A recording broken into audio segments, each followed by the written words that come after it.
মাছ ধরার যে একটা মজা, আমাদের দোকান পাট আর কাম কাজ। হ্যালো গাইস, আমরা বড় বড় শোল মাছ ধরেছি। এই যে ও যে হোল মাছ লাভ হয় টুনটুন ইয়ে। হ্যালো গাইস, আমরা বড় বড় শোল মাছ ধরেছি। ঠিক আছে, এই যে আমরা আছি বড় বড় মাছ ধরার জন্য। আমাদের ধারে আরো শোল মাছ আছে, পর্যাপ্ত পরিমাণ শোল মাছ আছে।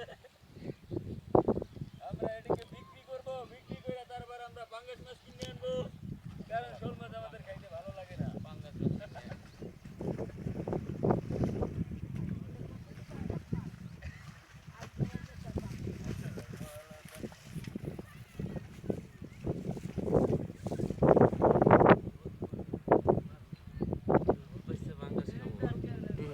হোল মাছ বেচছে পাঙ্গাস মাছ খেয়ে।